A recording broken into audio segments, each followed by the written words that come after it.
PCL India limited. PCL में ग्राहकों का हित सुरक्षित, कंपनी अपने दायित्वों का निर्वाह करने में पूर्णतः सक्षम। आधिकारिक तौर पर पुष्टि।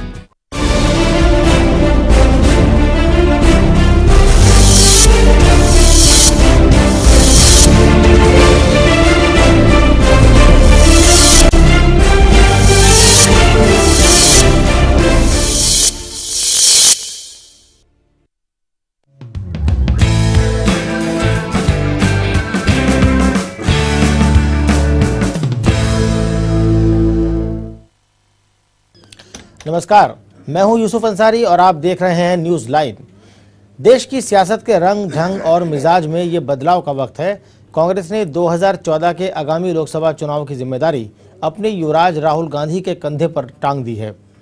बीजेपी मुख्य विपक्षी पार्टी की हैसियत रखती है और सत्ता से दूर हुए उसे करीब एक दशक पूरा होने वाला है। ऐसे में जबकि तमाम सियासी समीक्षक राहुल के मुकाबले आगामी प्रधानमंत्री पद की उम्मीदवारी के लिए मोदी और आडवाणी पर दांव लगा रहे थे, ठीक उसी वक्त बीजेपी की कमान धोती कुर्ता और शुद्ध सांस्कृतिक सियासी पहनावा पहने खुद को किसान बताने वाले एक ऐसे नेता को सौंप दी गई है जिसे पिछली बार उसने ये कहकर खारिज कर दिया था कि उसी की वजह से पिछले कोई चुनावों में मात खानी पड़ी थी।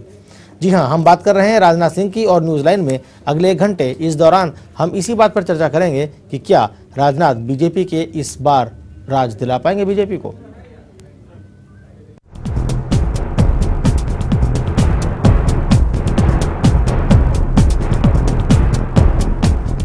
इसे मैं पद के रूप में स्वीकार नहीं कर रहा हूं, बल्कि इसे मैं एक दायित्व के रूप में स्वीकार कर रहा हूं।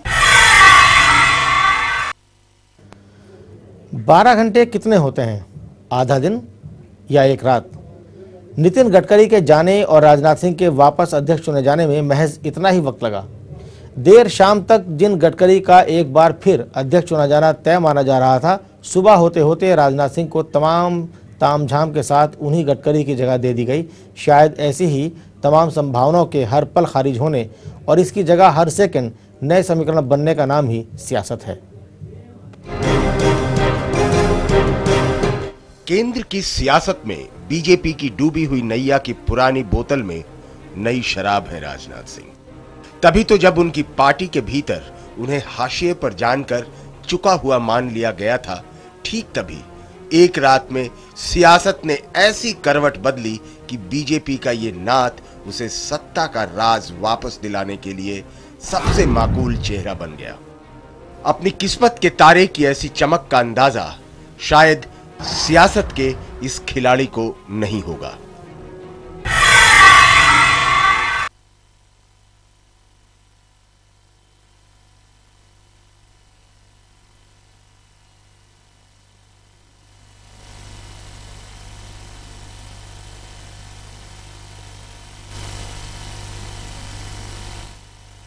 की है, उनके मार्गदर्शन में उसे पूरा करने की भरपूर कोशिश अपनी तरफ से निश्चित रूप से मैं करूंगा।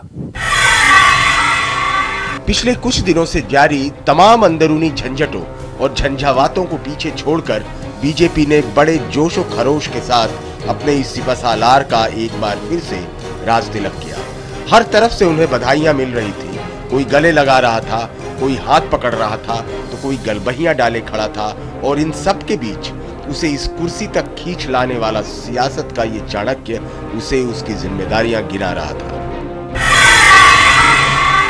आज का ये जो अवसर है, जब राजनाथ सिंह जी ने कार्य को संभाला है, नेतृत्व को संभाला है, पार्टी की अध्यक्षता स्वीकार की है सर्वसम्मति से। इतनी बड़े सारे हिंदुस्तान भर के जितने हमारे नेशनल काउंसिल के मेंबर हैं, उन्होंने सब ने स्वर थे उनको ये दायित्व सौंपा है, तो उनको इस बात की विशेष चिंता करनी चाहिए। एक एक प्रदेश में जो भी लोग हैं वो रोल मॉडल्स बने इस दृष्टि से कि पार्टी विद द डिफरेंस है, कम से कम जो प्रमुख लोग हैं उनमें कहीं कोई कमी नहीं दिखाई दे। सियासत की अबूझ पहेली और राजनीति के हर पल बदलने वाले मिजाज की बदौलत भले राजनाथ सिंह इस कुर्सी तक पहुंच गए हों, लेकिन 4 साल पहले लोकसभा के चुनाव में करारी शिकस्त का वो कड़वा घूंट उन्हें आज भी जरूर याद होगा। न सिर्फ याद होगा बल्कि भीतर ही भीतर कचोटता भी होगा। अब एक बार फिर देश की सियासत चुनाव की उसी ढलान के रुख पर है। हालांकि उनके साथी कहते हैं कि उनमें इस चुनौती से जूझने की भरपूर काबिलियत है। राजनाथ सिंह पर बीजेपी और संघ के बीच किसी पुल की तरह काम करने की चुनौती होगी। बीजेपी के भीतर भी इन्हें आडवाणी और मोदी के अलग अलग खेमों में संतुलन बनाना होगा। ऐसे में आने वाला वक्त ही ये तय करेगा कि कुर्ता और धोती की पारंपरिक लिबास और आवाज में ठोस वजन रखने वाला ये शख्स अपनी पार्टी को राज दिलाने में कामयाब होगा या उसे पिछली बार की तरह ही नाथ के ही भरोसे छोड़ देगा। News desk, channel 1 news. तो बीजेपी की कमान राजनाथ सिंह के हाथों में है, काफ़ी उम्मीदें हैं। हालांकि पिछला उनका कार्यकाल बहुत ज़्यादा अच्छा नहीं रहा तो बहुत ज़्यादा ख़राब भी नहीं रहा। लोकसभा चुनाव में बीजेपी नीचे खिसकी। उन पर एक ये आरोप भी लगता है कि जब वो उत्तर प्रदेश के मुख्यमंत्री थे तो तब बीजेपी को तीसरे नंबर पर लेकर आए थे, और जब राष्ट्रीय अध्यक्ष बने तो तब भी पार्टी बहुत अच्छी पोजीशन में नहीं आई, बहुत कम उस पर आई। और इस मुद्दे पर चर्चा करने के लिए हमारे साथ तमाम मेहमान मौजूद हैं। बीजेपी नेता श्याम जाजू हमारे साथ जुड़े हुए हैं, सुबोध मिश्रा वरिष्ठ पत्रकार हमारे साथ हैं, फजल इमाम मलिक वरिष्ठ पत्रकार हमारे साथ हैं, उदय सिन्हा जी हमारे साथ हैं, हमारे मैनेजिंग एडिटर वरिष्ठ पत्रकार। तो सबसे पहले हम चलते हैं श्याम जाजू जी के पास। श्याम जी, कितनी उम्मीदें हैं राजनाथ सिंह से? अब राजनाथ सिंह जी को भारतीय जनता पार्टी ने आज राष्ट्रीय अध्यक्ष के रूप में निर्वाचित किया है जी। राजनाथ सिंह जी ये हमारा जांचा परखा हुआ नेतृत्व है जी। इसके पहले वो एमएलए रहे, उत्तर प्रदेश में मंत्री रहे, उत्तर प्रदेश जैसे बड़े प्रदेश के मुख्यमंत्री रहे, केंद्र में मंत्री रहे, और एक टर्म उन्होंने राष्ट्रीय अध्यक्ष के रूप में अच्छा यशस्वी कार्यभार यहां पर करके दिखाया है। इसलिए निश्चित रूप से राजनाथ जी के चुनाव से, राजनाथ जी के इस नियुक्ति से पूरे देश में एक उत्साह का वातावरण का संचार हुआ है, कार्यकर्ताओं में जोश है, और निश्चित रूप से आने वाले दिनों में राजनाथ जी अपने व्यक्तित्व का प्रभाव अपने कर्तृत्व से निश्चित रूप से बताएंगे। जी, जब राजनाथ सिंह उत्तर प्रदेश के मुख्यमंत्री थे तब बीजेपी उत्तर प्रदेश में तीसरे नंबर की पार्टी आई थी, सत्ता से सीधे तीसरे नंबर पे खिसकी थी, और जब राष्ट्रीय अध्यक्ष वो थे तब 138 सीटों से खिसककर 110 के आसपास पहुंची थी। तो अब इस परफॉर्मेंस के बाद ये उम्मीद किस आधार पे की जा रही है? जिस टाइम राजनाथ जी राष्ट्रीय अध्यक्ष थे जी, उस समय जितने भी चुनाव हुए सब के सब भारतीय जनता पार्टी ने जीते हैं। उनके कार्यकाल में छत्तीसगढ़, मध्य प्रदेश, राजस्थान, बिहार, पंजाब, उत्तराखंड, हिमाचल, झारखंड, ये सब प्रदेशों की हमारी जीत उनके नेतृत्व में हुई है। इसलिए केवल एक उत्तर प्रदेश का उदाहरण देकर उनके परफॉर्मेंस के बारे में कमेंट करना उन पर अन्याय करने जैसा है जी। वो जब राष्ट्रीय अध्यक्ष थे तो काफी अच्छा परफॉर्मेंस उनका रहा। उदय जी, जो श्याम जाजू जी ने कहा है कि जितने चुनाव राजनाथ सिंह जी के ज़माने में हुए वो सब जीते विधानसभा चुनाव, उन्होंने गिरवाया मध्य प्रदेश, छत्तीसगढ़, हालांकि दिल्ली नहीं जीत पाए, राजस्थान में हारे। आप किस तरह से देखते हैं सबको? यूसुफ जी, मैं ऐसे मानता हूं कि राजनीति में दो कालों की तुलना नहीं की जा सकती। यानी 2000 में जो स्थितियां थी वो 2013 में स्थितियां नहीं होंगी। ये दोनों परिस्थितियां अलग अलग होंगी, और किसी भी नेता की जो चुनौती है वो उस नई परिस्थितियों में अपनी पार्टी को उबारने की होती है। अभी राजनाथ सिंह के सामने जो चुनौती है वो वाकई बड़ी चुनौती है। न सिर्फ 2014 का चुनाव है जो कि हो सकता है 2013 में भी हो जाए, 2013 में होने वाले कई विधानसभा के चुनाव हैं। इसके अलावा जो टुकड़ों में बटी हुई पार्टी है उस टुकड़ों में बटी पार्टी को एकजुट करके आगे ले जाने की जिम्मेदारी है। ये तमाम चीजें उस समय नहीं थी। राजनाथ सिंह, जैसा श्याम जाजू जी ने कहा, राजनाथ सिंह जी उत्तर प्रदेश के मुख्यमंत्री रहे, उसके बाद भूतल परिवहन मंत्री रहे केंद्र में अटल जी की सरकार में, फिर कृषि मंत्री रहे। कृषि मंत्री रहते हुए उनका योगदान काफी अच्छा था। फिर वो उत्तर प्रदेश जैसे प्रदेश के प्रदेश अध्यक्ष भी रहे और राष्ट्रीय अध्यक्ष भी रहे। मुझे लगता है कि जो राजनाथ सिंह जी का अनुभव है, अनुभव दोनों संगठन का अनुभव और सरकार का अनुभव, ये उनकी पार्टी को आगे ले जाने के लिए काफी काम करेगा। और राजनाथ सिंह जी के साथ सबसे जो बड़ी बात है वो उत्तर भारत के व्यक्ति हैं, उत्तर भारतीय परिधान पहनते हैं, धोती पहनते हैं, जो कि किसानों का परिधान है, और उससे वो उनका तादात्म्य स्थापित करने में सहूलियत होती है। और जो भाषा बोलते हैं, भाषा में देशज शब्दों का प्रयोग होता है, जो कि आम कार्यकर्ता को सीधे सीधे अपील करता है। सुबोध जी, जो बात अभी उदय जी ने कही, इसी बात को आगे अगर बढ़ाना हो तो किस तरह से आप आगे बढ़ाएंगे? देखिए, मेरा कहना यह है कि जैसे उदय जी ने कहा कि राजनाथ सिंह उत्तर भारत के हैं, हिंदी पे अच्छी उनकी पकड़ है, और जिसे खाटी हिंदी में वो कार्यकर्ताओं से बात कर सकते हैं। इससे पहले यह है कि 2014 या 2013 की, यहाँ अभी बात यह है कि राजनाथ सिंह, जब उनका पिछला कार्यकाल भी था, तो राजनाथ सिंह जी के साथ ये था कि वो राष्ट्रीय अध्यक्ष जरूर थे, पर उनकी जो छवि थी एक वो प्रांतीय नेता की थी। वो कहीं ना कहीं ऐसा रहता था कि उत्तर प्रदेश के अध्यक्ष ज़्यादा नजर आते थे वनस्पत राष्ट्रीय अध्यक्ष के। ये पार्टी के लिए एक अपने तरीके की एसेट भी है, क्योंकि पार्टी में उनसे कहीं कद्दावर नेता मौजूद हैं, स्वयं जैसे आडवाणी जी हैं, आडवाणी जी हो गए, मोदी की आज की स्थिति जो है, मोदी वो राष्ट्रीय, अभी गुजरात तक सीमित है, वो राष्ट्रीय नेता की उनकी छवि अपनी बन गई है। इसी तरीके से अरुण जेटली हैं, सुषमा स्वराज हैं।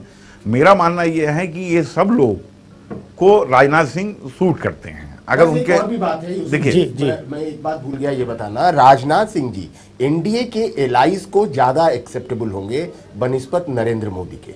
दूसरी बात है, मैंने इसलिए हिंदी की बात कही क्योंकि राजनाथ सिंह जी हिंदी देशज शब्दों का प्रयोग करते हैं, कार्यकर्ता से तादात्म्य स्थापित होता है। इसके पहले के जो अध्यक्ष थे, मैं नितिन गडकरी जी के बारे में कहता हूं, नितिन गडकरी जी मराठी में सोचते थे, हिंदी बोलते थे। मराठी में सोच करके हिंदी बोलने से जो उसका तर्जुमा है हिंदी में, वो कई बार गड़बड़ हो जाता था, और इसी वजह से नितिन गडकरी जी कई बार कंट्रोवर्सीज में। देखिए, मेरा जैसे उदय जी का कहना है, मैं अपनी बात को बढ़ाना चाहता हूं। तो राजनाथ सिंह जो हैं, उस हिसाब से अगर देखा जाए तो भाजपा के हर नेता, हर कद्दावर नेता को जो है, उनको वो उपयुक्त नजर आते हैं। दूसरा, इस बात से मैं सहमत हूं कि राजनाथ सिंह जो है, अच्छा सुबोध जी, आपने कहा कि हर लिहाज से वो एक उपयुक्त नजर आते हैं। हाँ। तो ये उपयुक्तता उनकी या उनके अंदर ये तमाम जो खूबियां हैं, वो एक दिन पहले तक क्यों गायब थी उनके अंदर से? नहीं, देखिए, कल शाम तक क्यों नहीं देखी? अब तो कोई छुपी बात नहीं है कि जो भी नियुक्ति होती है, सब होती है, वो नागपुर जो है संघ कार्यालय जो है, वहाँ से उसका अप्रूवल होता है। पिछली बार जब राजनाथ सिंह जी आए थे, तो उस समय यही था कि वो आरएसएस के नॉमिनी हैं जी। तो जब नितिन गडकरी, आपको मालूम होगा, राजनाथ सिंह तो मुख्यमंत्री भी थे एक राज्य के, और उस समय भाजपा जो है यूपी के अंदर एक फोर्स थी। तो राजनाथ सिंह का आना जो है, उनको मतलब ये था कि ऐसा कुछ नया नहीं था। पर जब आपको याद होगा नितिन गडकरी आए थे, तो संभवतः बहुत से भाजपा नेताओं को भी ये नहीं मालूम था कि नितिन गडकरी का बैकग्राउंड क्या है, नितिन गडकरी कौन है। और नितिन गडकरी पर यह था कि संघ से उनको वो मिला हुआ था, समर्थन मिला हुआ था, संघ के वो नॉमिनी थे। राजनाथ सिंह ये हैं, ये भी संघ से करीब हैं, पर इसके अलावा ये हैं कि ऐसा नहीं है कि वो उतने कट्टर विचारों के हैं। राजनाथ सिंह जो हैं वो जमीनी राजनीति समझते हैं। और मेरा मानना ये है कि जो समाज के बहुत से वर्ग जो हैं, जो भाजपा से कटे रहते हैं, जिसमें माइनॉरिटी हैं और भी वर्ग हैं, उनको राजनाथ सिंह समेटने में ज़्यादा समर्थ और सक्षम हैं नितिन गडकरी के मुकाबले। जी, हमारे साथ फजल इमाम मलिक वरिष्ठ पत्रकार भी जुड़े हुए हैं, उनसे भी जरा एक राय लेते हैं। फजल साहब, जब से राजनाथ सिंह अध्यक्ष बने हैं पार्टी के दूसरी बार, पहली बार वो 3 साल पहले रह चुके थे, अब ये चर्चा शुरू हो गई है पार्टी में कि प्रधानमंत्री पद की दौड़ में उनका नाम आ जाएगा और नरेंद्र मोदी कहीं पीछे छूट जाएंगे। आपको क्या लगता है? हाँ नहीं, जो सुबह अभी देखिए, इस तरह की चीज़ें बहुत अर्ली स्टेज में आज उन्होंने नए दोबारा अध्यक्ष पद की कमान संभाली। मुझे लगता है कि उनके सामने इसके अलावा भी और बहुत सारी चुनौतियां हैं। प्रधानमंत्री पद तो बहुत दूर की चीज़ है। अभी 2014 जैसे उदय जी वगैरह तमाम लोग बोल रहे थे, मैं सुन रहा था।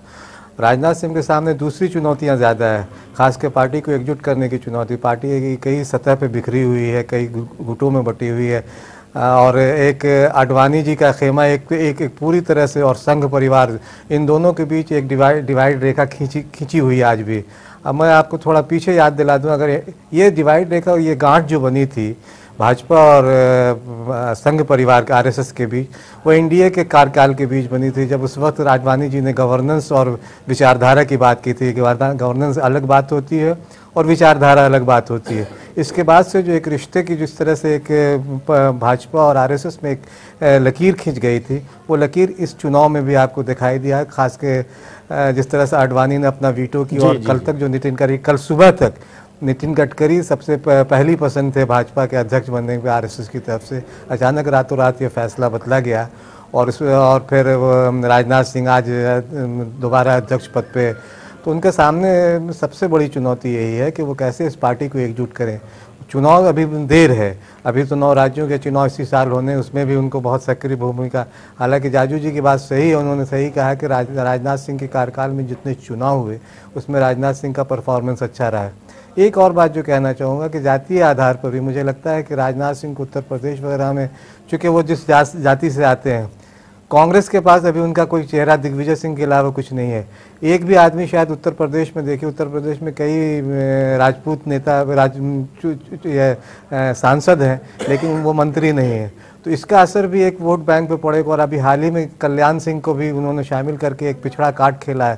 तो ये पिछड़ा और स्वर्ण कार्ड किस तरह काम करता है, चूँकि उत्तर प्रदेश और बिहार जो ऐसी जगह है जिसके जो संसद में सरकार बनाने का रास्ता साफ करता है किसी भी पार्टी के लिए, तो भाजपा के लिए एक बड़ी बात है कि राजनाथ सिंह किस तरह से पार्टी को लेकर आगे जाते हैं, ये अभी देखना बाकी है। बहुत सही बात आपने कही कि किस तरह से पार्टी की चुनौतियां, अंदरूनी जो चुनौतियां उनके सामने हैं वो ज़्यादा बड़ी चुनौतियां। हम चलते हैं श्याम जाजू जी के पास और उनसे जानने की कोशिश करते हैं कि इन चुनौतियों से कैसे पार पाया जा सकता है। श्याम जी, जो फजल साहब ने चुनौतियां गिनवाई हैं, पार्टी के अंदर जो तमाम गुटबाजी है, अलग अलग खेमे बने हुए हैं और उन खेमों की वजह से पार्टी को जब तक नुकसान होता रहा है, उससे कैसे पाया जा सकता है, उस पर पार कैसे पाया जा सकता है पार्टी में? एक बात तो ध्यान में लेनी पड़ेगी जी, भारतीय जनता पार्टी की शुरुआत एक विपक्ष के रूप में देश में कांग्रेस को एक अल्टरनेट के रूप में खड़ी हुई है। संघर्ष करना, आंदोलन करना और जनता के लिए लड़ाई लड़ना, यह भारतीय जनता पार्टी का ब्लड रहा है। अब सवाल, जब जब पार्टी की ताकत बढ़ी और हम देश में एनडीए के रूप में सत्ता में आए, 9 राज्यों में हम सरकार चला रहे जी, और एक अच्छा परफॉर्मेंस करके भी भारतीय जनता पार्टी ने बताया है, तो दिन प्रतिदिन पार्टी का बेस वाइडर होते जा रहा है। नए नए तबके के लोग पार्टी में आते हैं, सभी प्रकार के भौगोलिक एरिया से, सभी जात पंथ के लोग आते हैं। तो स्वाभाविक रूप से नए लोग जब आते हैं तो कुछ बातों में उनका ट्यूनिंग होने में टाइम लगता है। इसका मतलब जितने बहुत ज्यादा झगड़े चल रहे हैं, गुटबाजी चल रही है, ये ऐसा उसको इस प्रकार से हम लेते नहीं। एक उदाहरण मैं आपको अभी ताजा ताजा दे रहा हूं जी। कल दोपहर तक, कल शाम तक अगर गडकरी जी का निर्णय पक्का था और एक दिन में हम निर्णय बदलते हैं तो कोई एक भी प्रतिक्रिया नहीं आती, टस से मस ना होके एक केडर पार्टी के रूप में वही सेलिब्रेट किया जाता है। यह कितना अनुशासित पार्टी का कितना अच्छा उदाहरण है। लेकिन ये अनुशासन कर्नाटक में दिखाई नहीं देता है, ये अनुशासन राजस्थान में दिखाई नहीं देता है। ये तो जगह जगह पर, सभी जगह पे काम करते समय कोई तो भी एक आध प्रदेश का उदाहरण लेके तुरंत पूरे देश पर कमेंट करना, ये ठीक बात नहीं है। 8 घंटे के दौरान देश का नेतृत्व हम बदल देते हैं, कारण कुछ भी हो तो उसका कोई रिएक्शन नहीं होती है, इसमें मेरिट नहीं है। ये बहुत बड़ी बात है, ऐसा मुझे लगता है। कर्नाटक का संकट अभी तुरंत सामने है और जो कर्नाटक का संकट एक है आपके सामने। ये सही है कि कर्नाटक में साउथ में पार्टी का पहली टाइम सरकार बनी है जी। पार्टी का बेस साउथ में कंपैरेटिवली नॉर्थ से कम है। धीरे धीरे हम बढ़ाने की कोशिश कर रहे हैं। इस बार की कर्नाटक में जो जीत कर आए हुए एमएलएज हैं उसमें बेसिक कार्यकर्ताओं का संख्या कंपोजिशन कम होने से थोड़ी बहुत समस्या उस प्रदेश में आ रही है, हम मानते हैं। पर उस पर भी बात करके हमारा केडर पार्टी का अनुशासित संगठन चले, यह हमारी कोशिश है। जी श्याम जी, कर्नाटक में नई सरकार है बीजेपी की और इसलिए शायद कोशिश हो रही है। एक बार जरा नजर डालते हैं कि बीजेपी का अध्यक्ष का जो कार्यकाल, किसी भी पार्टी का अध्यक्ष फूलों का ताज नहीं होता है। राजनाथ सिंह एक बार फिर बीजेपी के अध्यक्ष चुन लिए गए हैं, लेकिन अगर पिछले 2 दशक के दौरान बीजेपी के तमाम अध्यक्षों के कार्यकाल को टटोलें तो ये फूल कम और कांटों का ताज ही ज़्यादा मालूम पड़ता है। राजनाथ सिंह को खुद इसका अनुभव भी रहा है। ऐसे में सवाल यह है कि राजनाथ जी इन तमाम मुश्किलात से निपटेंगे कैसे?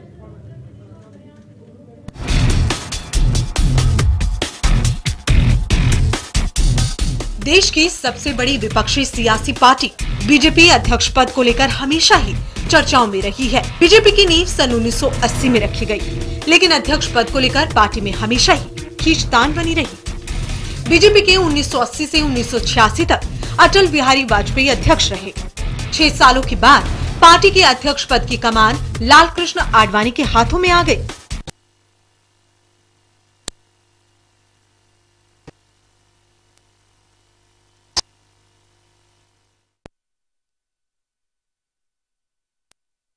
तो तकनीकी खराबी की वजह से ये पैकेज पूरा नहीं दिखा पा रहे हैं। तो उदय जी, जो भी श्याम जी बता रहे थे कि कुछ दिक्कतें हैं और चलता रहता है, लेकिन अनुशासित पार्टी बीजेपी है। तो एक बात अगर मानी जाए कि जो अध्यक्ष के मामले में हुआ, पहले नितिन गडकरी का तय था, वरना फिर अचानक राजनाथ सिंह आए और सुबह तक ये सब हो गया।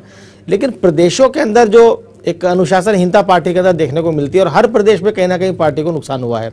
चाहे आप उत्तर प्रदेश को देख लीजिए, कल्याण सिंह का जाना फिर आना फिर जाना, मध्य प्रदेश में उमा भारती ने वही किया, गुजरात में केशुभाई पटेल, कर्नाटक में येदियुरप्पा।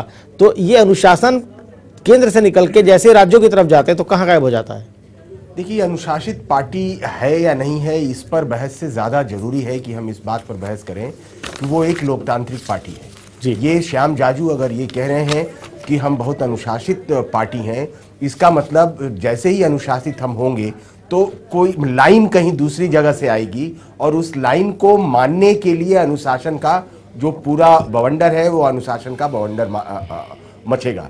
मैं ये मानता हूं कि लोकतंत्र के लिहाज से भारतीय जनता पार्टी एक लोकतांत्रिक पार्टी है, जहां एक दिन पहले तक जो व्यक्ति बनना था जिसे अध्यक्ष, उसके खिलाफ एक कैंपेन होता है और उस पर ये सहमति बन जाती है कि ये अध्यक्ष नहीं बनेंगे और वो चुनाव के लिए तैयार हो जाए।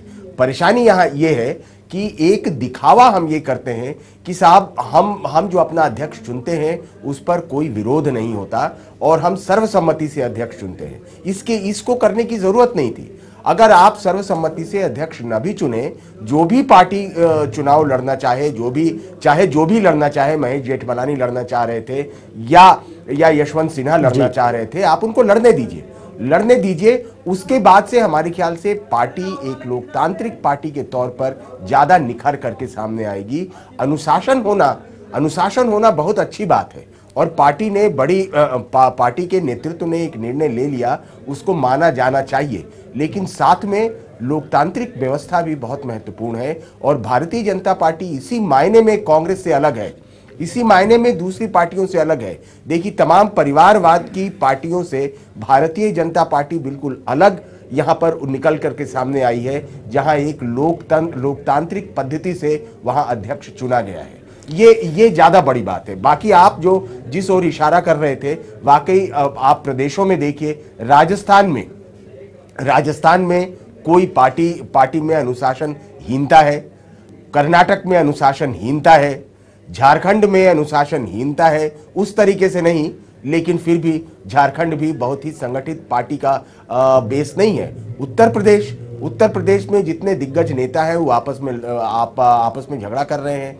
तो ये कहाँ अनुशासन, और अनुशासन की बात ही नहीं होनी चाहिए, लोकतंत्र की बात होनी चाहिए जी। तो उदय जी, किस तरह से राजनाथ सिंह के सामने जो चुनौतियों की बात अभी जिक्र किया था फजल इमाम मलिक साहब ने कि बड़ी चुनौतियां उनके सामने हैं, तो उन चुनौतियों से पार पाने में कितना सक्षम साबित हो सकते हैं?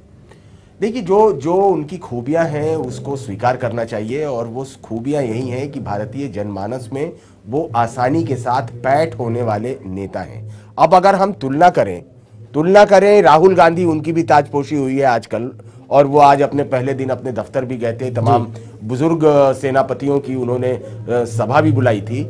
अब राहुल गांधी का जो परसेप्शन है वो परसेप्शन भारतीय होने का नहीं है, वो परसेप्शन अंग्रेजी दां होने का है कि वो अंग्रेजी दां है और अंग्रेजी दां होने के नाते अंग्रेजी बोलते हैं, वो अंग्रेजी में ही लोगों को एड्रेस, अंग्रेजी में सोचते हैं और ट्रांसलेट करके हिंदी बोलते हैं। हिंदी बोलते हैं। राजनाथ सिंह के साथ ये बात नहीं है। राजनाथ सिंह इसीलिए मुझे लगता है भारतीय जनमानस में आसानी से स्वीकार्य हैं, इसलिए कि वो जिस भाषा में बोलते हैं उसी भाषा में सोचते हैं और उसी भाषा में कन्वे करते हैं। तो राजनाथ सिंह निश्चित तौर से एक बहुत ही सफल उम्मीदवार हैं। उनकी जो उनकी पहली चुनौती है वो कर्नाटक है निश्चित तौर से, और कर्नाटक में अगर वो इसका किसी तरीके से हल निकाल ले गए, येदियुरप्पा को अगर समझा ले गए, तो राजनाथ सिंह की बहुत बड़ी जीत होगी, और ये आगाज भी उनका काफी अच्छा होगा कि उनका अध्यक्षीय कार्यकाल अच्छा होगा। चलिए एक नजर डालते हैं कि बाकी कौन कौन सी चुनौतियां राजनाथ सिंह के सामने अभी हैं पार्टी अध्यक्ष बनने के बाद।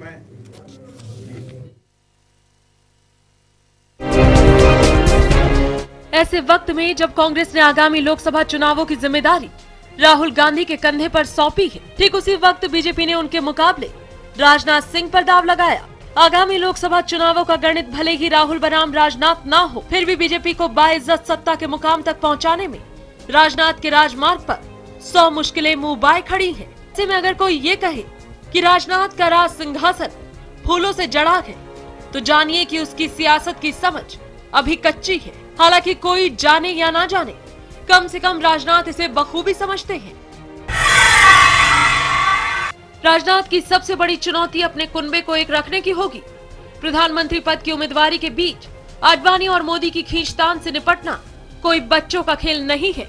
इसके अलावा आरएसएस का भरोसा बनाए और टिकाए रखना भी आसान नहीं होगा। ऐसे वक्त में जब आरएसएस सीधे सीधे सरकार के निशाने पर है, राजनाथ सिंह को पर्दे के पीछे से उसका बचाव भी करना होगा। इस साल कई राज्यों में विधानसभा चुनाव होने तय है। यहाँ उनकी पार्टी की साख और सरकार दोनों तलवार की धार पर होंगे। कर्नाटक और झारखंड में बीजेपी के लिए सियासी संकट खड़ा हो चुका है, जबकि बिहार में उसकी अपनी सहयोगी पार्टी जेडीयू उसे आंखें तरेरने लगी है।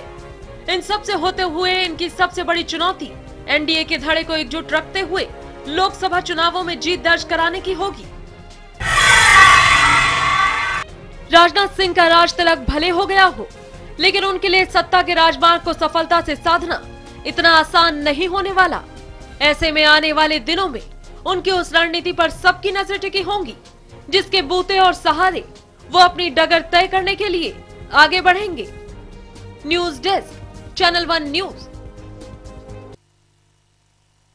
राजनाथ सिंह के सामने चुनौतियों पर तो सुबोध जी, आप किस तरह से इन चुनौतियों को देखते हैं और कितना सक्षम मानते हैं कि राजनाथ सिंह इन चुनौतियों से पार पाने में कामयाब हो पाएंगे? मैं एक चीज स्पष्ट करना चाहता हूं सबसे पहले, जैसे कहा कि राहुल गांधी वर्सेस राजनाथ, ऐसा कुछ नहीं। जहां तक मेरी समझ है जी, वो ये है कि राहुल गांधी तो सीधे सीधे पार्टी के प्रधानमंत्री पद के आगे के उम्मीदवार, दावेदार सब कुछ हैं।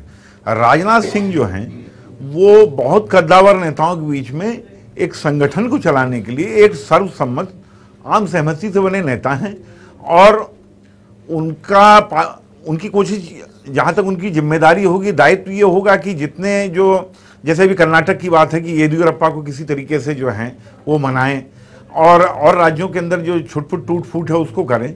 वही उनका काम, एक मैनेजर वाला काम है। ये कहा जाए कि उनके नेतृत्व में चुनाव लड़ा जाएगा, ये भी नहीं है। नेतृत्व जो है, आपको मालूम है, पार्टी का नेतृत्व जो है उसके कई दावेदार हैं। पार्टी को जो इलेक्शन में ले जाएंगे वो राजनाथ एक अध्यक्ष होंगे, मैनेजर होंगे, मैंने आपसे बोला, और जो रियल होंगे वो आप देखेंगे कि मोदी जो हैं वहाँ के मोदी होंगे, सुषमा स्वराज होंगी, इवन जो क्षेत्रीय छत्रप हैं जैसे मध्य प्रदेश के मुख्यमंत्री शिवराज सिंह चौहान हैं, और आपके ये रमन सिंह हैं, इवन जो वसुंधरा राजे हैं, ये सब अपने अपने क्षेत्रों के अंदर स्थापित नेता हैं। इनके सामने जो सबसे बड़ी चुनौती, इनकी चुनौती नहीं है पर इनके लिए चुनौती बन जाएगी, वो ये है कि जो बहुत से राज्यों के मैंने नाम गिनाए वहाँ चुनाव होने, इनमें कर्नाटक है, झारखंड है, वहाँ एंटी इनकम्बेंसी जो है जी, राजनाथ सिंह के होने ना होने से उस राज्य के चुनाव पे कोई फर्क पड़ेगा? मैं नहीं सोचता हूँ कि उससे कोई फर्क पड़ेगा। कर्नाटक को लीजिए, कर्नाटक में बीजेपी जैसे राज्यों में ये होने लगा है कि पार्टी को एक बड़े जातीय गुट का समर्थन हो तो पार्टी अचानक आपको लगती है कि पार्टी की है। वहाँ पे जो येदियुरप्पा हैं वो लिंगायत समुदाय, जो कि वहाँ पे करीब 20% उसकी आबादी और बड़ा इन्फ्लुएंशियल है, उसके वो नेता थे। उनकी पीठ पे खड़ी होकर बीजेपी वहाँ खड़ी हुई है येदियुरप्पा।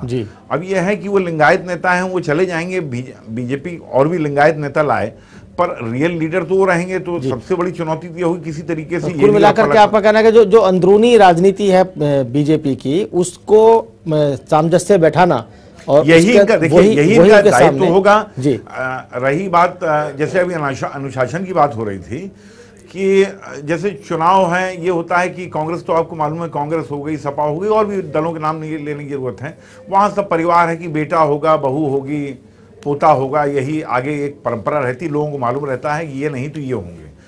भाजपा के साथ भी एक अपने तरीके का संकट, इसको संकट भाजपा को इसको आत्ममंथन करना पड़ेगा कि वहां पे भी एक परिवार जो है वो जिसे कहते हैं कि उसके निर्देश पे काम होता है। जैसे राजनाथ सिंह थे, जैसे उदय जी ने कहा, बेहतर होता कि अगर जो है भले नाम के लिए चुनाव हो गया होता, यशवंत सिन्हा खड़े हो गए थे, महेश जेठमलानी, अल्टीमेटली कहा यही जाएगा ये संघ के नॉमिनी है, संघ के नॉमिनी है, ये संघ के नॉमिनी है। ये यानी बात समझना बहुत जरूरी है यूसुफ जी कि भारतीय जनता पार्टी में परिवारवाद की परंपरा नहीं है और उसे ऐसे नहीं मानना चाहिए। जो परिवार कहते हैं, जिसे लोग गलत समझ लेते हैं, वो संघ परिवार। हाँ। संघ परिवार मतलब संघ की जो और अनुषांगिक इकाइयां हो सकती हैं, उन सबको एक साथ मिला के वो परिवार कहते हैं। लेकिन भारतीय जनता पार्टी उस संदर्भ में परिवार नहीं कर रहा हूं। आपसे मैं बिल्कुल सहमत हूं। एक वो संगठन है बड़ा बीजेपी का, जिसे कहते हैं कि पौधशाला है वहां के नेताओं की, जहां से नेता आगे निकलते हैं। मेरा कहने का मतलब यह है कि अगर आप डेमोक्रेसी की बात करते हैं तो डेमोक्रेसी की बात है तो किसी भी तरीके का इलेक्शन, दिखावटी इलेक्शन होता तो बहुत बेहतर होता। चलिए श्याम जी से पूछ लेते हैं एक बार। जी श्याम जी, सुबोध जी का कहना है कि इलेक्शन हो जाता अध्यक्ष पद के लिए तो ज्यादा अच्छा होता। नहीं, पार्टी के अंतर्गत ऑर्गेनाइजेशन में इलेक्शन होना मतलब 2-4 नॉमिनेशन होना, उनका कैंपेन होगा, एक दूसरे के खिलाफ बयानबाजी होगी, आरोप होंगे, तो ही डेमोक्रेसी है। इस पर हमारा भरोसा नहीं है। कंसेंसस से भी चुनाव हो सकते हैं जी, और वही प्रक्रिया अमल में आनी चाहिए। क्रियान्वयन में घर का जब चुनाव होता है, घर का मुखिया जब चुनना है, तो उसके लिए इस प्रकार का बाहर के इलेक्शन का टच उसको देने की जरूरत नहीं है। अब दूसरे पार्टियां इसके बारे में सोचती नहीं, उनको ये करने की आदत नहीं है, उन्होंने कभी की नहीं। कांग्रेस में कभी राष्ट्रीय कार्यकारिणी की मीटिंगें कितनी होती है, निर्णय प्रक्रिया कैसी है, पूरा देश जानता है। हमने एक प्रक्रिया डेवलप करके कंसेंसस बनाकर पूरे देश में स्थानीय समिति से लेकर, जिला समिति से लेकर, प्रदेश समिति से लेकर राष्ट्रीय का भी एक सिस्टम डेवलप किया है। इसके बारे में एप्रिसिएशन करने के बजाय अरे यहां चुनाव नहीं हुआ, यहां बयानबाजी नहीं हुई, यहां झगड़े नहीं हुए, ये कहकर वो डेमोक्रेसी की कीमत कमी करना, उसकी गुणवत्ता कमी करना। श्याम जी, सुबोध जी कुछ पूछना चाह रहे हैं आपसे। सुबोध जी पूछे। एक ये कह रहा हूं, जहां आप अनुशासन ही कहते हैं कि फला फला पार्टी में परिवार जो है उनके सदस्य तय होते हैं। आप मेरे को बताइए ना, रियल डेमोक्रेसी, अब अमेरिका को देख लीजिए, राष्ट्रपति पद का जो उम्मीदवार आपको मालूम किस तरीके से चयन होता है, पहले पार्टी उसका चयन करती है। जो रियल डेमोक्रेसी है वो कहीं ना कहीं आपको ये लगता है कि ये पहले से तय हो जाता। बहुत से लोगों की आप ये कहेंगे कि बयानबाजी होगी, बहुत से लोगों की तमन्नाएं, बहुत से लोग हो सकता है कि ज़्यादा बेहतर उम्मीदवार साबित होते, ज़्यादा उपयुक्त व्यक्ति हों पार्टी अध्यक्ष पद के लिए, आप उनको अनुशासन के नाम पे दबाएंगे। राज्यों में भी सवाल पूछिए, आप सवाल पूछिए। मेरा सवाल ये है कि ये जिस तरीके से नियुक्ति होती है संघ से, क्या वो संघ मतलब उसके वो संघ फाइनल होता है वर्ड उसको? नहीं सुबोध जी, मैं दूसरी बात कहूंगा। जो आपने कहा कि हम लोग इसमें विश्वास नहीं करते कि 2 उम्मीदवार हों, आपस में आरोप प्रत्यारोप, गाली गलौज वगैरह वगैरह लगे, तो इसका मतलब कि जिस तरीके से समाजवादी पार्टी में मुलायम सिंह जी ने जो कह दिया वो हो गया, उन्होंने जो कह दिया वो मुख्यमंत्री हो गया, उन्होंने जो कह दिया वो अध्यक्ष हो गया। कांग्रेस पार्टी में सोनिया जी ने जो कह दिया वो हो गया। तो इसका मतलब कि भारतीय जनता पार्टी की अंदरूनी कार्य करने की पद्धति और कांग्रेस, समाजवादी पार्टी या बहुजन समाज पार्टी, जिसमें बहन कुमारी मायावती जी ने जो कह दिया वो हो गया, तो ये अच्छी बात है। फिर तो आप उनको अप्रिशिएट कीजिए, उनको भी अप्रिशिएट कीजिए, और ये भी साथ में कहिए कि उनके यहाँ भी बहुत अनुशासन है। जिसको मायावती जी ने कह दिया वो चढ़ गया, जिसको मुलायम सिंह जी ने कह दिया वो चढ़ गया, जिसको सोनिया जी ने कह दिया वो चढ़ गया। ये हमारे ख्याल से श्याम जाजू जी, इस पे थोड़ी चिंतन की जरूरत है कि ये अनुशासन और लोकतांत्रिक परंपरा का निर्वाह, ये दोनों एक साथ हमारे ख्याल से नहीं चलेगा। जी श्याम जी। अगर हम चाहते हैं कि हमारी पार्टी, कोई भी पार्टी हो, वो लोकतांत्रिक पद्धति से चले और वहां एक निचले दर्जे का भी जो कार्यकर्ता है उसे अध्यक्ष बनने की छूट हो, तो चुनाव तो अलाउ करना चाहिए। इसमें कौन सी बहुत बड़ी बात है। मैं एक सेकंड ये कहना चाहूंगा, आपको याद होगा कि अपरिहार्य होता है 3 दशक से हमारे यहाँ चुनाव होता है, चल रही, उसके पहले बाकायदा इलेक्शन होता था, पूरा देश उस इलेक्शन जिला समिति में कई पर चुनाव ऐसे हुए हैं, वो हम अवॉइड नहीं करते। ये कहते हैं सुबोध शाम जी को बयान दिया था कि वो चुनाव लड़ना चाहते, बाद में उन्होंने विड्रॉ किया, तो ये क्या, ये प्रक्रिया है?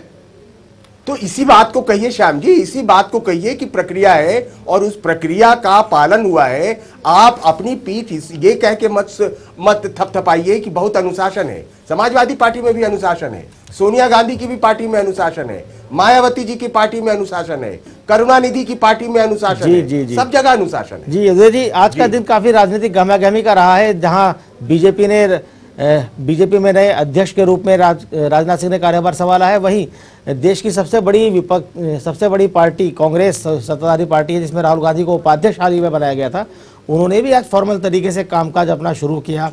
पार्टी के तमाम वरिष्ठ नेताओं को राष्ट्रीय महासचिवों के साथ पहली बैठक की। इस मौके पर हमारे संवाददाता आसिफ इकबाल ने बात की राशिद दलवी के साथ। जरा सुनते हैं राशिद दलवी क्या कहते हैं राहुल गांधी के इस नए अवतार के बारे में। वान के बाद राहुल गांधी आज आए कांग्रेस कार्यालय में और उन्होंने पदभार ग्रहण किया। हमारे साथ कांग्रेस प्रवक्ता और कांग्रेस के वरिष्ठ नेता राशिद दलवी साहब हैं। कैसा लगा और क्या क्या बातें हुई? देखिए, कोई बात नहीं हुई। आज राहुल जी का पहला दिन था, वो आए थे। कांग्रेस पार्टी के तमाम ऑफिस बेयरर्स यहाँ उनको रिसीव करने के लिए, उनका इस्तकबाल करने के लिए मौजूद थे। वहाँ पे बैठे, चाय वगैरह पी और राहुल जी ने कहा कि हम सब लोग साथ मिलके काम करेंगे, पार्टी को आगे बढ़ाएंगे, देश को आगे बढ़ाएंगे। कुछ बातें ऐसी भी जो आम लोगों तक जानना चाहिए, जो जानने के लिए उत्सुक हैं, क्योंकि सभी लोग सर टकटकी लगाए हैं वो राहुल गांधी जी के उपाध्यक्ष बनने के बाद तमाम कांग्रेस नेताओं की तरफ। देखिए, आज उनका पहला दिन था, आज पहली बार ऑफिस आए थे। वाइस प्रेसिडेंट बनने के बाद सारे लीडर्स के साथ, ऑफिस बेयरर्स के साथ उनका इंटरेक्शन हुआ, सबने इस्तकबाल किया, फूल दिए और राहुल जी ने कहा कि हम सब मिलके काम करेंगे। उन्होंने कहा कि यंगस्टर्स को बहुत मौका मिलेगा, उनके लिए दरवाजे खुलेंगे। तो आप लोग जैसे जो लोग अनुभव, जाहिर है जो शिविर हुआ है उसके अंदर यंगस्टर्स पार्टिसिपेट किए हैं, तो ये एक आने वाले वक्त का निशानदही करता है कि सब लोग, नौजवान और पुराने लोग मिलके काम करेंगे। कह रहे हैं कि राहुल गांधी जी जब जब जरूरत होगी तब अब वो इंटरफेरेंस करेंगे, साथ देंगे और तमाम मुद्दों पर बातचीत करेंगे। कैमरामैन राजेश के साथ आसिफ इकबाल, चैनल 1 दिल्ली। तमाम मुद्दों पर बातचीत करेंगे राहुल गांधी और जितना वक्त जरूरी होगा पार्टी को देंगे। और पहली मुलाकात उन्होंने पार्टी के तमाम नेताओं के साथ की है और अपना एजेंडा भी रखा है। हमारे संवाददाता आसिफ इकबाल ने रेणुका चौधरी से भी बात की है राहुल गांधी के इस तरह कार्यभार संभालने के मामले में। देखिए रेणुका चौधरी क्या कहती हैं। संभालने के बाद यहाँ ऑफिस में आए, ऑफिस तमाम लोगों से मिले। यहाँ पे हमारे साथ वरिष्ठ कांग्रेसी नेता प्रवक्ता रेणुका चौधरी जी हैं। रेणुका जी, कैसा लगा आप लोग, क्योंकि आप लोगों ने बहुत काम किया उनके साथ, आज वो ऑफिस में आते हैं बिना सोनिया गांधी जी के साथ, अकेले आते हैं और तमाम लोगों से मिलते हैं, कैसा लगा? मगर मैं एक बात बता दूं, हर ईंट पे सोनिया गांधी की खुशबू और उनकी प्रेजेंस है ही। उन्हीं के आशीर्वाद में ये सब चल रहा है। हमारी वाइस प्रेसिडेंट बन के आए हैं और सोनिया राहुल जी के अध्यक्षता में पार्टी को कैसे मजबूत करे, बुजुर्गों का तजुर्बा साथ ले, युवाओं का एंथुजियाज्म साथ ले, आगे बढ़ते रहे, कैसे बढ़े, कांग्रेस पार्टी को कैसे मजबूत करे। और सबसे ज़्यादा उन्होंने कहा देश के हित में हम कैसे अपने लोगों के पास जाए, आम आदमी का सेवा क्या करे, कैसा करे और भविष्य में देश की तरक्की के बारे में हम क्या क्या कदम उठाएं।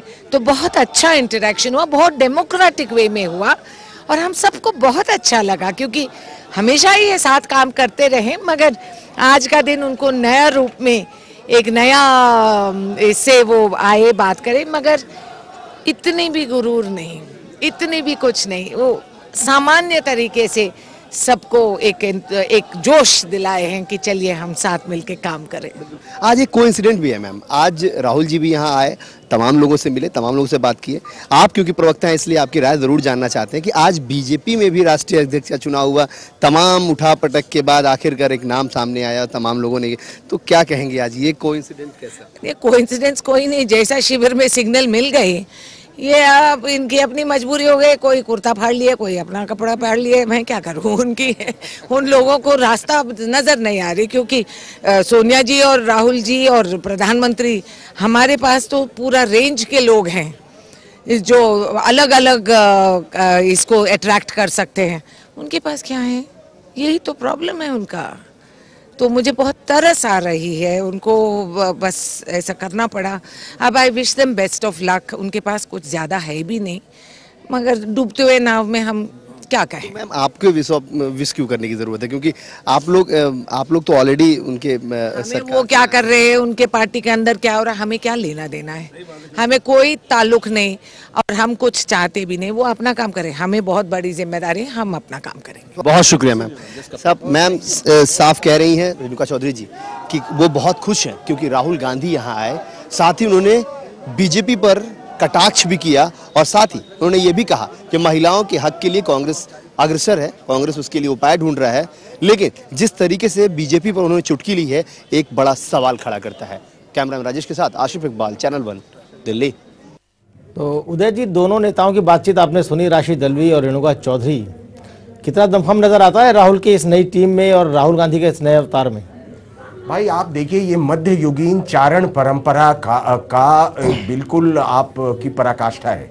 मुझे लगता है कि राहुल गांधी जी आ गए तो ऐसा लग रहा है जैसे कांग्रेस की तमाम समस्याएं सुलझ गई, और ऐसा लगता है कि राहुल गांधी जी जो नए अवतार में अपने आए हैं, इसके पहले उनके पास कोई पद, पदवी, प्रतिष्ठा और कोई काम नहीं था।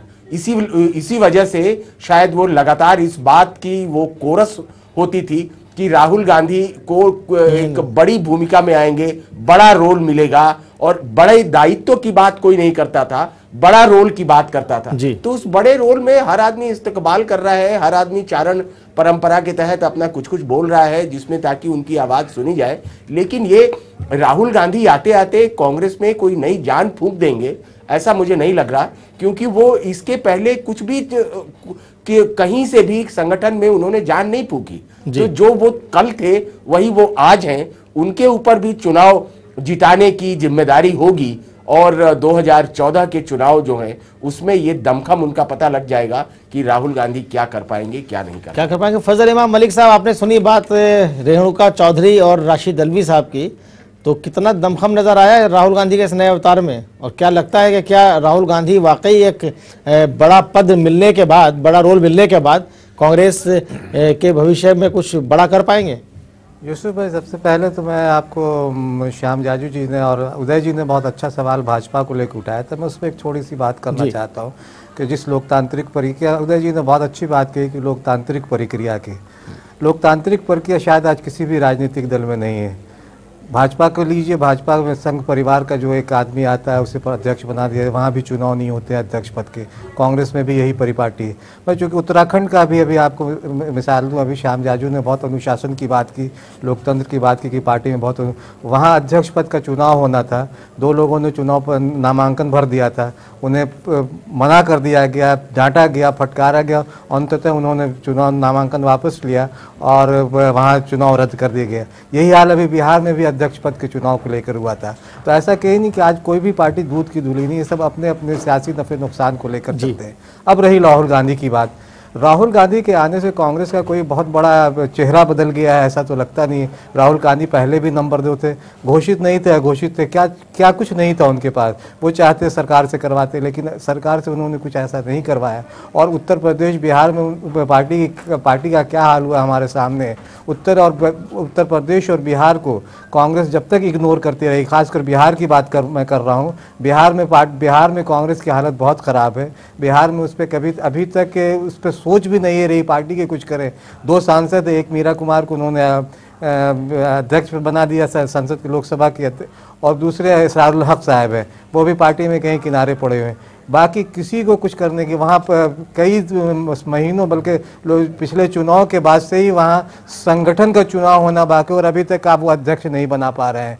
इतनी आपस तो कांग्रेस का तो एक, और जिस तरह से राशिद अल्वी और आप रेणुका चौधरी की बात जो सुनी, लगता है कि राहुल गांधी की जिस तरह से वो ठीक कहा उदय जी ने कि एक चारणों की, जो कि हमारे यहाँ एक बहुत मस्करों की एक परिपाटी रही है, जो राजघरानों में रहती थी, जो उनके इसमें कसीदे गाया करते थे, उनके इसमें शेर व शायरी किया करते थे। आज रेणुका चौधरी और राशिद अल्वी जैसे लोग भी जो उनसे राहुल गांधी से कहीं वरिष्ठ है, जिस तरह से बात कर रहे हैं, बहुत अफसोस की बात है। इस चर्चा को हम आगे बढ़ाएंगे, लेकिन फिलहाल वक्त हो चला है छोटे से ब्रेक का। ब्रेक के बाद फौरन हाजिर होते हैं, और आप कहीं मत जाइएगा, हमारे साथ बने रहिएगा, सभी मेहमान हमारे साथ बने रहेंगे।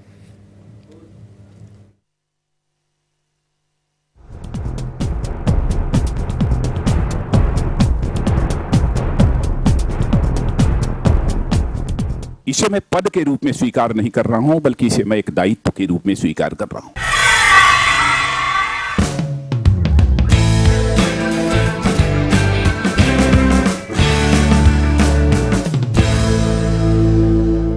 PACL इंडिया लिमिटेड पेश करते हैं Pearls residency Mohali, Pearls city Mohali, Pearls royal garden Sehore, Pearls gateway Madurai, Pearls township Bathinda, Pearls riviera Cochin, Pearls gateway tower Noida और Pearls corporate and W mall new Delhi. Projects of PACL India limited. PACL में ग्राहकों का हित सुरक्षित, company अपने दायित्वों का निर्वाह करने में पूर्णतः सक्षम। आधिकारिक तौर पर पुष्टि। कुंभ प्रयाग 2013 के शुभ अवसर पर आपका हार्दिक स्वागत है। ऐसा परमानंद बैकुंठ में भी नहीं, जो प्रयाग की धरती पर सभी संत, भक्त और भगवंतों द्वारा सुशोभित हो रहा है। कुंभ की तारीख 14 जनवरी से 10 मार्च। इस माघ मास में पुण्यों के भागीदार बने, कुंभ में आए, पुण्य कमाएं। स्वर्णिम मध्य प्रदेश की पहचान, समृद्ध किसान। कृषि को लाभकारी धंधा बनाने का मुख्यमंत्री का सपना अब हुआ साकार। 0% ब्याज दर पर 65 लाख किसान परिवारों को लाभ पहुंचाने हेतु 10,000 करोड़ के फसल ऋण वितरण का लक्ष्य। Apex bank.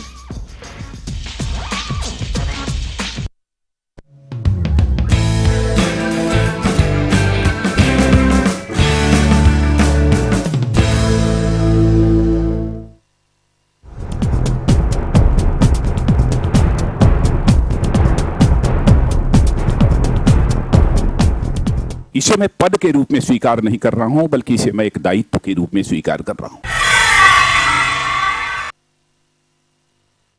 ब्रेक के बाद एक बार फिर स्वागत है आपका न्यूज लाइन में, और आज हम बात कर रहे हैं कि क्या राजनाथ बीजेपी को सत्ता दिलाएंगे।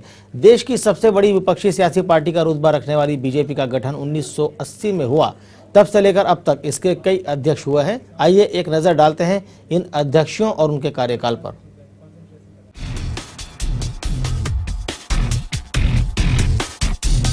देश की सबसे बड़ी विपक्षी सियासी पार्टी बीजेपी अध्यक्ष पद को लेकर हमेशा ही चर्चाओं में रही है। बीजेपी की नींव सन 1980 में रखी गई, लेकिन अध्यक्ष पद को लेकर पार्टी में हमेशा ही खींचतान बनी रही। बीजेपी के 1980 से 1986 तक अटल बिहारी वाजपेयी अध्यक्ष रहे। 6 सालों के बाद पार्टी के अध्यक्ष पद की कमान लाल कृष्ण आडवाणी के हाथों में आ गई। 1986 से 1991 तक लाल कृष्ण आडवाणी बीजेपी के अध्यक्ष रहे। आडवाणी बीजेपी के 5 साल तक अध्यक्ष रहे। इसके बाद 1991 में मुरली मनोहर जोशी पार्टी के अध्यक्ष बने, लेकिन इनके हाथ में 2 ही साल तक कमान रही। मनोहर जोशी 1991 से 1993 तक पार्टी के अध्यक्ष रहे। इसके बाद लाल कृष्ण आडवाणी ने फिर दूसरा टर्न लिया। 1993 से 1998 तक आडवाणी फिर से बीजेपी के अध्यक्ष बन गए। 1998 में बीजेपी के वरिष्ठ नेता कुशाभाऊ ठाकरे के हाथ में पार्टी की कमान आई। 1998 से 2000 तक कुशाभाऊ ठाकरे पार्टी के अध्यक्ष पद पर रहे। 2000 से 2001 तक 1 साल के लिए बंगारू लक्ष्मण पार्टी के अध्यक्ष पद पर रहे। 2001 में ही पार्टी के अध्यक्ष बदले और 2001 से 2002 तक बीजेपी के वरिष्ठ नेता जना कृष्णमूर्ति के हाथों में पार्टी की कमान रही। 2002 से 2004 तक वेंकैया नायडू पार्टी के अध्यक्ष पद पर रहे। 2004 में लाल कृष्ण आडवाणी ने फिर तीसरा टर्न लिया और 2004 से 2006 तक फिर पार्टी के अध्यक्ष पद पर बने। वर्तमान के बीजेपी अध्यक्ष राजनाथ सिंह पहली बार 2006 में पार्टी के अध्यक्ष बने थे। 2006 से 2009 तक राजनाथ सिंह बीजेपी के अध्यक्ष पद पर रहे थे। 2009 से 2013 तक बीजेपी अध्यक्ष पद की कमान नितिन गडकरी के हाथों में रही। वहीं राजनाथ सिंह ने टर्न लेते हुए एक बार फिर 2013 में बीजेपी अध्यक्ष पद की कमान संभाल ली है। जिस तरह से पार्टी के अध्यक्ष जल्दी जल्दी बदलते रहे, उसे देखते हुए अब देखना दिलचस्प होगा कि राजनाथ सिंह के हाथ में पार्टी की कमान कब तक रहती है, साथ ही वो पार्टी के सामने खड़ी चुनौतियों से कैसे निपटते हैं। तलहा आबिद के साथ अली अब्बास की रिपोर्ट, चैनल 1। तो ये थी एक नज़र बीजेपी के अध्यक्षों पर। अब चलते हैं सीधे श्याम दादू जी के पास। श्याम जी, अभी कांग्रेस के नेता कह रहे थे रेणुका चौधरी के बीजेपी को रास्ता नहीं सूझ रहा है, इसलिए राजनाथ सिंह को अध्यक्ष बना दिया गया है। कांग्रेस को इस प्रकार के आरोप करने का कोई नैतिक अधिकार नहीं जी। उनको तो कोई दूसरा चॉइस करने का चॉइस उनके हाथ में है नहीं। एक ही घर की परंपरा चलाना और वो एक जादू की छड़ी आने के बाद पूरी समस्या सब खत्म हो गई। मेरा उनको सवाल है, अगर इतनी क्षमतावान, इतना कॉम्पिटेंट, कॉन्फिडेंट नेतृत्व अगर उनके पास था तो उसको बाहर लाने में इतनी देरी क्यों करी? देश सब जानता है, 10-10 साल पार्लियामेंट में उनका परफॉर्मेंस लोगों ने देखा है। इसलिए एक राहुल गांधी आ गया और देश का परिवर्तन हो जाएगा, हमारा ऑर्गेनाइजेशन ठीक हो जाएगा, सब प्रश्नों का एक ही जवाब है, इस प्रकार की अंधश्रद्धा हम नहीं रखते। कलेक्टिव लीडरशिप पर हमारा भरोसा है। इसलिए इस चुनाव की प्रक्रिया के और वर्क डिवीजन के माध्यम से निश्चित रूप से एक अच्छा ऑर्गेनाइजेशन खड़ा करके हम देश की समस्याओं को और पार्टी की समस्याओं को सुलझाने में निश्चित सक्सेसफुल रहते हैं। तो श्याम जी, आपने कहा कि कलेक्टिव लीडरशिप पर आपका भरोसा है जी, तो क्या आपको लगता है कि 2014 का जो होने वाला चुनाव है, सारी रणनीति तो उसी के हिसाब से अब बन रही है, चाहे कांग्रेस हो चाहे बीजेपी हो, तो कांग्रेस की तरफ से एक हिसाब से तय हो गया है कि राहुल गांधी ही उनके खेवनार होंगे। तो क्या ये माना जाए कि बीजेपी की तरफ से आडवाणी होंगे, राजनाथ सिंह होंगे, या फ्रंट फुट पर नरेंद्र मोदी होंगे?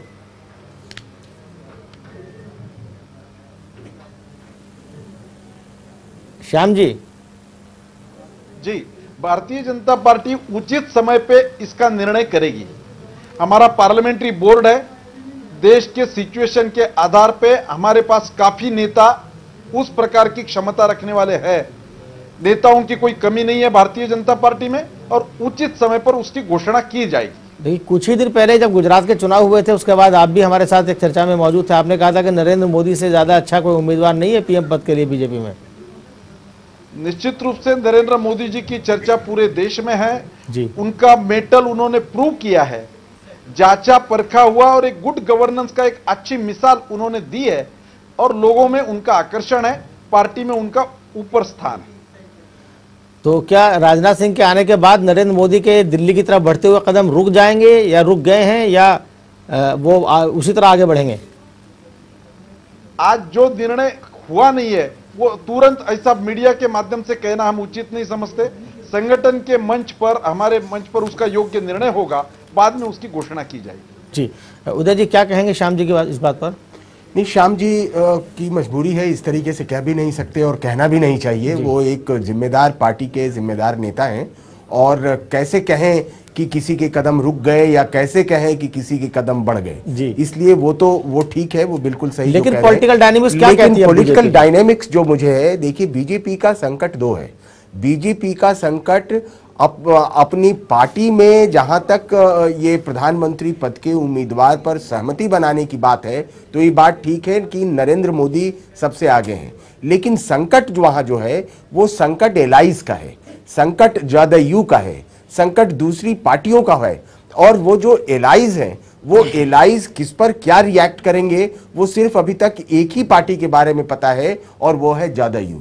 जदयू ने राजनाथ सिंह के अध्यक्षीय पद संभालने के बाद जैसी प्रतिक्रिया दी और जैसा वेलकम किया, उससे लगता है कि अगर राजनाथ सिंह अगर प्रधानमंत्री पद के दावेदार के तौर पर पेश किए जाते हैं, तो जदयू को कोई आपत्ति नहीं होगी और जदयू को आपत्ति नहीं होगी। मतलब एलाइज जो हैं, जो भी आने वाले एलाइज हैं, वो राजनाथ सिंह की शक्ल देख के एलाइज की संख्या बढ़ सकती है, जबकि नरेंद्र मोदी पर एलाइज की संख्या घट सकती है। लेकिन जो मत हैं, भारतीय जनता पार्टी के जो मत हैं, उसमें हो सकता है कि थोड़ा बहुत परसेंटेज बढ़ोतरी हो जाए। सुबोध जी, आप कैसे देखते हैं इसको? देखिए, मैं इनसे सहमत हूं कि खाली भाजपा तय नहीं करेगी कि उसका प्रधानमंत्री पद का उम्मीदवार कौन होगा, पर एक चीज मैं यहां स्पष्ट करना चाहता हूं कि मेरा शुरू में कहना था कि राजनाथ सिंह जो है कहीं से भी उस दौड़ में मेरे को शामिल हुए प्रतीत नजर नहीं आते हैं। रही बात अगर मोदी नहीं होते हैं तो सर्वसम्मत नेता के तौर पे आडवाणी जी हैं। आडवाणी जी अगर स्वस्थ अभी हैं, स्वस्थ हैं और वो सब स्वीकार्य भी होंगे जैसा उन्होंने अपने को चेंज किया है। सुषमा स्वराज हैं। अगर ये इस बात पे भी निर्भर करेगा कि अगले चुनाव में बीजेपी की खुद की अपनी कितनी सीटें आती हैं। अगर बीजेपी की सीटें काफी आ जाती हैं तो बीजेपी फिर बहुत सी चीजें डिक्टेट करा सकती है और एलाइज उसको मानने के लिए सहमत होंगे। काफी सीटें आप कितनी मानते हैं सुबोध जी? अब मेरा मानना यह है कि अगर बीजेपी किसी भी स्थिति 150 के आसपास हो जाती है तो बहुत ज्यादा सीटें होंगी। अगर 150 सीटें बीजेपी, जो कि एक बहुत ही मतलब ये बहुत ही टेढ़ी खीर है, उस वहां तक पहुंचा ना, वो समय बदल चुका है। देखिए, मैं दूसरा ये कहना चाहता हूं कि राजनाथ सिंह जो हैं, वो उनका काम ये है कि पार्टी के अंदर तालमेल एक बनाए रखना। तालमेल बनाए रखना, वो कहीं से ये होगा कि कोई एलाइज कह दे कि राजनाथ सिंह जो हैं वो हमें स्वीकार रहे हैं, नहीं, वो एक बड़ा फैक्टर होगा 2014 के लोकसभा चुनाव में। वो एक बड़ा फैक्टर होगा। अटल बिहारी वाजपेयी जब थे तब आडवाणी तब भी थे, लेकिन आडवाणी के स्वीकार्यता नहीं थी एलाइज के बीच में। उसके बाद ममता बनर्जी ने केंद्रीय पद मंत्रिमंडल से इस्तीफा दे दिया था जब आडवाणी को बनाया गया था प्रधानमंत्री। छोटा सा कमेंट हम फजल इमाम मलिक से भी ले लेते हैं। एक अपनी बात खत्म जी सुबोध जी। मेरा मानना यह है कि अगर बीजेपी की सीटें कम आती हैं तो बात फिर स्थिति ये हो जाएगी, और एलाइज अगर कहीं बहुत अच्छे प्रदर्शन करते हैं, ऐसे एलाइज जो अब किसी समय इनके साथ थे, जिनमें टीडीपी था या बीजेडी जो उड़ीसा वाली है, उस स्थिति में ये होगा कि बीजेपी तय नहीं करेगी, ये एलाइज तय करेंगे जी। और बीजेपी को कौन सा सूट करता है, वो नीतीश कुमार करते हैं, एबीसी जयललिता जी, क्योंकि याद है 1998 की अगर बात करें तो बीजेपी 163 पर थी और उस वक्त भी एलाइज ने तय किया था। अटल बिहारी वाजपेयी को कई दिन इंतजार करना पड़ा था जयललिता की। एलाइज की सहमति देखिए, वहां तय नहीं करना, तय पार्टी ने हो गया था। जी, तय पार्टी में हुआ था, लेकिन चिट्ठी का इंतजार करना पड़ा था वाजपेयी जी को। जयललिता की चिट्ठी का कई दिन इंतजार करना पड़ा था। फजल साहब, आप जो अभी श्याम जी ने कहा, या आप कैसे देखते हैं कि राजनाथ सिंह की ताजपोशी बतौर अध्यक्ष क्या नरेंद्र मोदी के दिल्ली की तरफ बढ़ते हुए कदमों को रोकेगी? देखिए यूसुफ साहब, जैसे श्याम जाजू जी ने कलेक्टिव की बात की, मैं इस कलेक्टिव को इन्वर्टेड कॉमा में करता हूँ। वहाँ वो जो नेता राजनाथ सिंह की अभी सबसे बड़ी जिम्मेदारी एलाइज की तो जाने दीजिए, उनके पार्टी के अंदर की जो अंदरूनी गुटबाजी है उसको दूर करना बड़ी उनकी प्रायोरिटी में सबसे ऊपर होनी चाहिए। अगर वो इसको दूर कर देते हैं तो फिर जिसमें मोदी जी का भी आपकी को भी सामने रख सकते हैं, उनके और अपने आपसी मतभेद को। 2004 में फील गुड का नारा उन्होंने दिया था, फील गुड हुआ नहीं। 2014 में फील गुड होता है या नहीं, ये देखना। राजनीत सिंह को इस फील गुड को वो अगर लेके आते हैं तो पार्टी की बल्ले बल्ले है, नहीं तो फिर जिस तरह से आज है उसी तरह से कल रहेगी। जी, बहुत बहुत शुक्रिया फजल इमाम मलिक साहब, बहुत शुक्रिया श्याम जी, आप हमारे साथ इस चर्चा में पूरे 1 घंटा बने रहे। सुबोध जी, आपका भी शुक्रिया, और उदय जी, आपका भी बहुत बहुत शुक्रिया। न्यूज़ लाइन में फिलहाल इतना ही। कल फिर हाजिर होंगे किसी और मुद्दे और कुछ और अहम मेहमानों के साथ। तब तक के लिए मुझे यानी यूसुफ अंसारी को दीजिए इजाज़त। नमस्कार।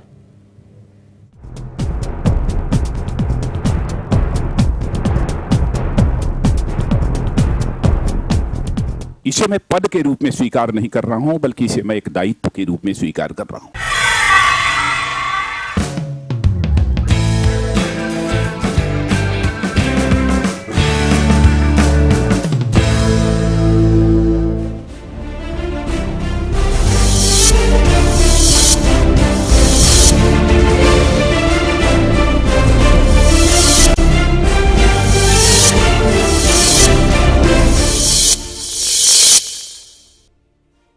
कुंभ प्रयाग 2013 के शुभ अवसर पर आपका हार्दिक स्वागत है। ऐसा परमानंद बैकुंठ में भी नहीं जो प्रयाग की धरती पर सभी संत, भक्त और भगवंतों द्वारा सुशोभित हो रहा है। कुंभ की तारीख 14 जनवरी से 10 मार्च। इस माघ मास में पुण्यों के भागीदार बने। कुंभ में आए, पुण्य कमाएं। स्वर्णिम मध्य प्रदेश की पहचान, समृद्ध किसान। कृषि को लाभकारी धंधा बनाने का मुख्यमंत्री का सपना अब हुआ साकार। 0% ब्याज दर पर 65 लाख किसान परिवारों को लाभ पहुंचाने हेतु 10,000 करोड़ के फसल ऋण वितरण का लक्ष्य। Apex bank. PACL India limited पेश करते हैं पर्ल्स रेजिडेंसी